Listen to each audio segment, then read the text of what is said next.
Alright, we all know that Saryn is crazy broken and also always has been. But what if I told you that there's a way to play her that not only nukes entire rooms and scales perfectly into even the highest levels, but that also keeps you completely invincible at the same time? That's right, in today's guide, I'm gonna show you step by step how you can reproduce this. Big shout out to all generous channel members who helped me keep the lights on, and now let's jump right into it.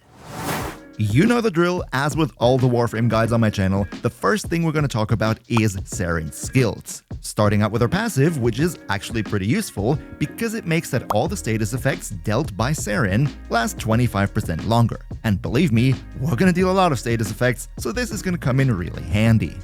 Saryn's first skill goes by the name Spores. This one is pretty straightforward. You cast it at an enemy, and then this enemy will have those infectious spores on them.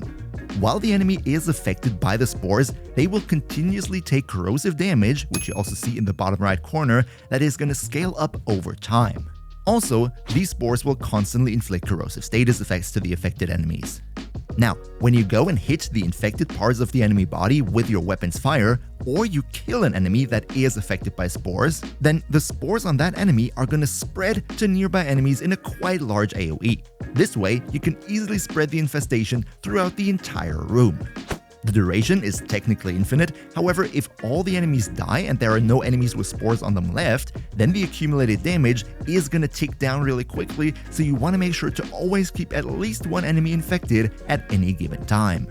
Spores also has an augment called the Venom Dose, and this one is pretty cool. We're also going to use that in the builds later on, and what this does is, if you hold the cast button for Spores, you're going to give your weapon a corrosive damage infusion that scales with ability strength, meaning if you have a lot of strength, you're going to get tons and tons of corrosive damage on your weapon. Saryn's next skill is Molt. This one is actually pretty interesting. What it does is it creates a decoy that draws enemy fire towards it and makes you a bit faster after you cast it. This skill is usually used in very high level play to distract the enemies that are firing at you, and also for shield gating purposes because it doesn't have a cast animation, you just create that clone right there and then you can continue going about your business. Molt also has an augment that gives you quite a decent amount of healing after you cast it, but for today's build we're not going to use it, I just wanted to mention it for completion's sake.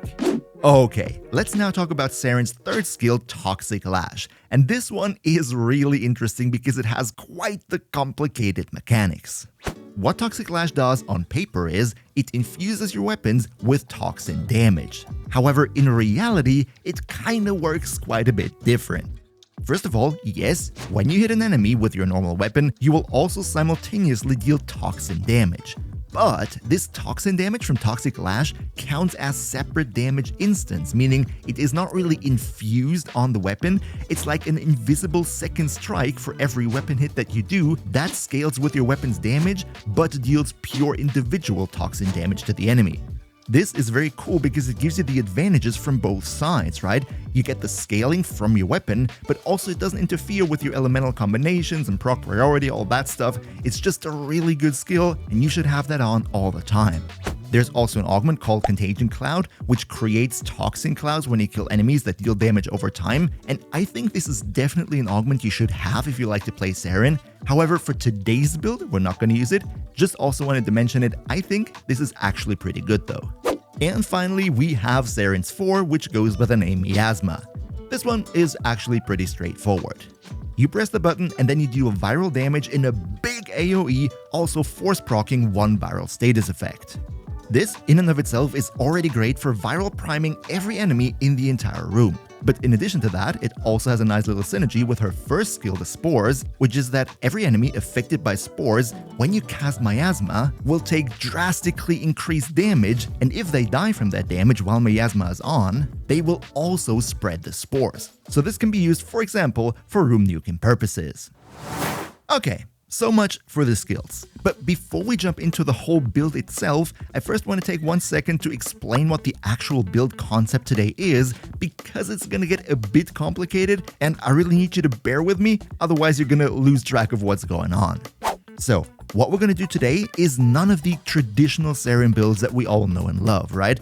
we're not gonna go for Sobek acid shells, we're not gonna go for Zota's Whisper Toxic Lash interactions. Instead, we're gonna focus on a purely weapon-based build that is A, able to fully room nuke, B, able to fully armor strip any enemy, C, scales very much into even the highest levels, and D, will keep you constantly invincible at the same time. So, let's get right into it, talking about the survival part first, and as always, if you could leave a like, that would be super duper amazing because it helps big time with the YouTube algorithm, so I really appreciate it. Much thanks for that. But alright, let's first talk about the survivability part of the build and also get into how it's going to keep you constantly invincible. See, when we're taking a look at Saryn's base stats, we see that she is not really tanky. I mean, of course, if you go for enough health, you go for enough armor, you maybe even infuse Mirage's Eclipse, then sure, you can definitely tank away base level Steel Path enemies, no problem, but then on the other hand, which Warframe can't? No.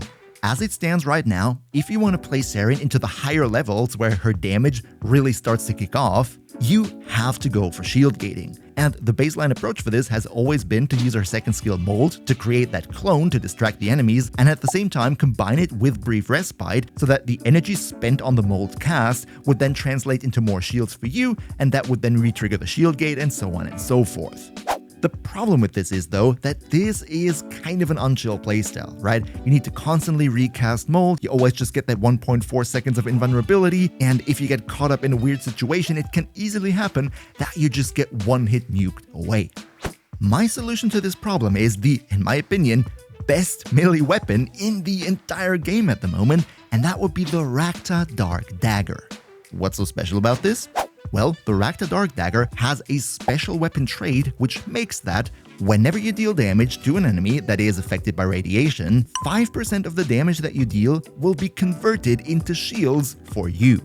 In other words, if you make sure that all the enemies around you are affected by radiation and that you deal enough damage, then theoretically each and every individual hit of that dagger will constantly fill up your shield instantly so that you don't have to rely on this risky and a bit clunky Molt tactic. So yeah, how about we just start by taking a look at the Rakta Dark Dagger itself.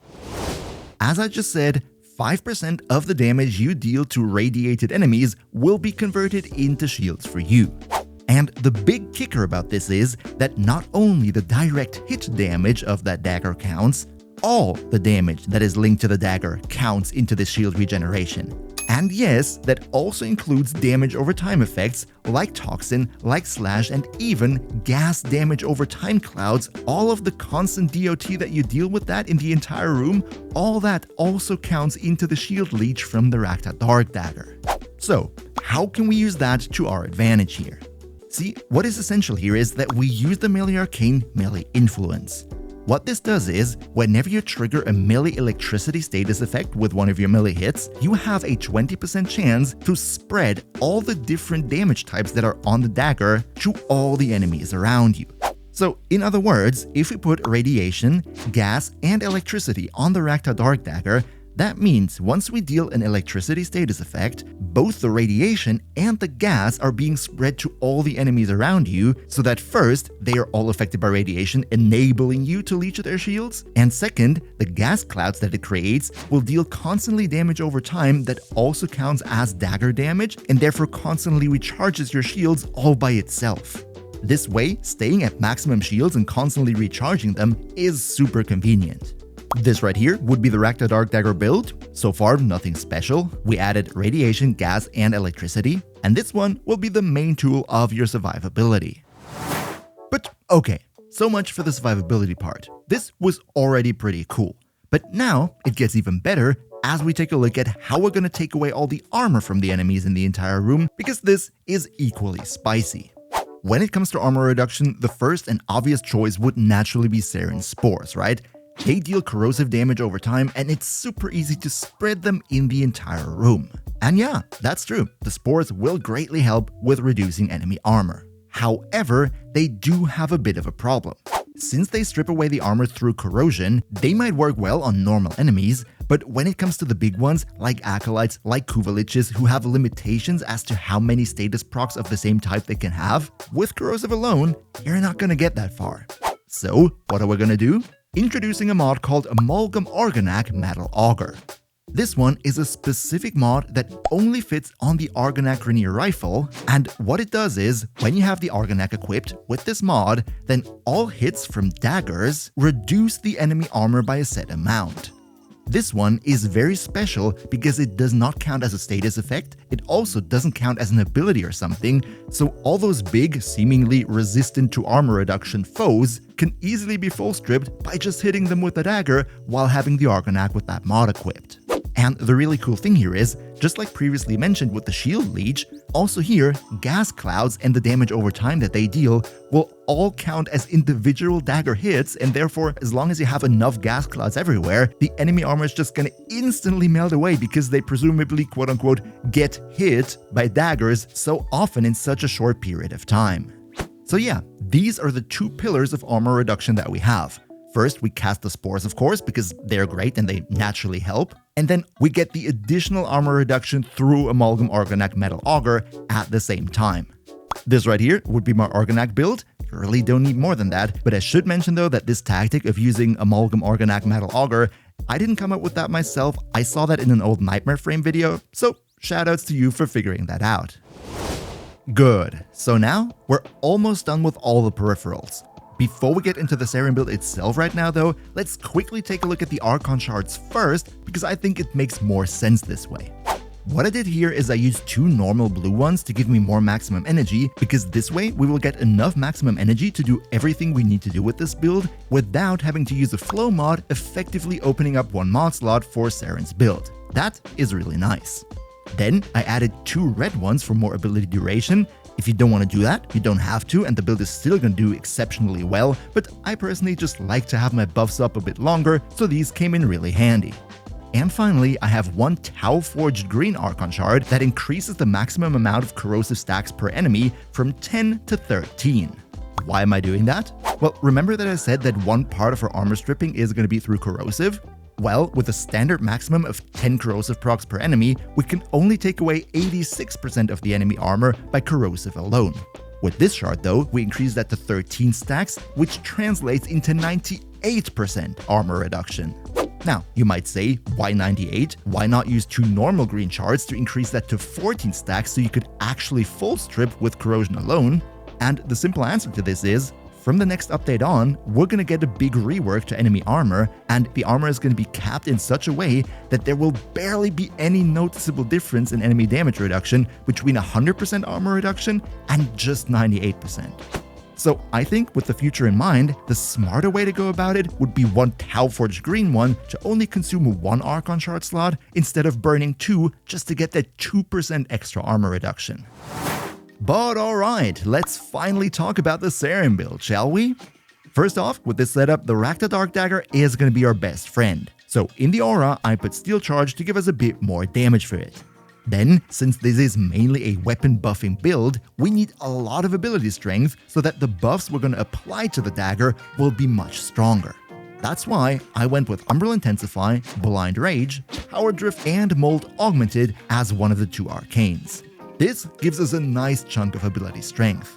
Then Prime Continuity to give us a nice amount of duration, Overextended so that our Spores can spread easier, and also our Miasma is going to be able to really put the viral onto every enemy in the entire room, Rolling Guard for protection in those oopsie moments, and very important, Primed Redirection, because in order to get the full amount of 2.5 seconds of shield gating, we need to make sure that we have a lot of maximum shields that the dagger can refill, not just a bit. The energy supply is naturally going to come from Arcane Energize, and now it gets really interesting. First off, we used the Augment mod for her first ability, Venom Dose, to infuse the dagger with tons and tons of corrosive damage. This is really strong, especially at high ability strengths. However, this poses a problem. Remember that the whole thing about the dagger is that we need to deal those electricity status effects to trigger the arcane that then spreads all the status effects to the surrounding enemies? Well, the thing is, if we have like 300 or even more % ability strength, then our dagger is gonna have plus 300 and something % corrosive damage added to it, and that then means that corrosive is by far the highest proc priority from all the status effects on the dagger, making it very unlikely that we're even gonna deal one of those electricity status effects, so we cannot create those chain reactions anymore. How are we going to fix that? Well, with the helmet system. Because what we do is we infuse Volt's ability Shock onto Saryn and then use the Shock Trooper augment for it, which is exactly the same thing as Venom does, just that instead of corrosion, it infuses electricity onto all our weapons, meaning that now we don't only have a big chunk of corrosion infused on the dagger, but an additional big chunk of electricity on top. This way, corrosion does not outweigh the proc priority of electricity anymore, we do deal those electricity effects again, and therefore the whole chain reaction can work again. And of course, the dagger gets a whole crap load of damage in the process. This right here would be the full Saryn build, and even if you don't have all of those mods, it's not all that much of a problem as long as you use Venom Dose and Shock Trooper. You could always reduce on ability strength and duration and the whole thing would still work. But please don't click away because we are by far not done yet. Even though this build is incredibly strong already, as you also see in the background, we're now going to go and buff that up even crazier. How we're going to do that? Well, with our secondary weapon of choice, the Grimoire. As you probably know, the Grimoire can use this specific type of mods called the Tome mods. And there's one tome mod called Warframe Invocation, which can increase your ability strength for a set amount of time for every enemy that you hit with the alt fire of the Grimoire. This way, you can get an additional plus 60% ability strength. So, how we're gonna use this? Well, pretty simple. Before we cast all our buffs, you know, the Venom Dose giving us corrosion, Shock Trooper giving us electricity, Toxic Lash giving us toxin, we first pop the alt fire of the Grimoire to get that plus 60% strength, then we use those 3 buffs while we're having this increased ability strength, and the great thing is that all those buffs, they snapshot the ability strength, meaning that even after the buff from the tome runs out, they're still gonna maintain their buff level from the previously higher ability strength even though your ability strength is now lower. This makes it very convenient because all you ever really need to do is pop the alt fire once before you recast the buffs, then do the 1, 2, 3, and then you can go on about your day-to-day business for like another minute until the buffs run out, rinse and repeat. This right here would be my Grimoire build, but really the only mod you actually need is Warframe Invocation, and all the rest, you could leave that out. Oh yeah, and of course you could always go with the Calervo Subzoom to give yourself the juicy red crits, but in this case you need to make sure that you mod the Rakta Dark Dagger for some crit damage, because otherwise all that crit chance won't translate into that much damage. And finally, we also need to talk about our companion, because this is vitally important for the build. As a companion, I personally use Diriga, and I would strongly recommend you also do that, and here is why. This super strong Saryn build has one critical flaw, and that is, in order to regenerate your shields, you need to make sure that there is radiation on the enemy before you deal the damage. But since the build is so broken strong, it can happen that you kill all the enemies around you with just the first strike from the dagger, and then they don't have radiation on them just yet and you don't get any shields back, and that can actually get you killed. Happened to me quite a few times while testing actually. So what I did to fix this is use Diriga with the Arc Coil mod and Manifold Bond. I've talked about this thousands and thousands of times, so that Diriga constantly stays next to my side and zaps the enemies, spreading its status effects. And then of course I make sure to put radiation on Diriga's weapon, so that Diriga makes sure that all the enemies around me are primed with radiation, guaranteeing that whenever I hit an enemy, I get my shields back. Another crucial part of this build is using the mod Guardian on Diriga, which instantly refills our shields if they ever go down to 0. This one has a 30-second cooldown, however with Manifold Bond, we reduce that cooldown by 3 seconds every time we kill an enemy that has at least 3 different status effects on them.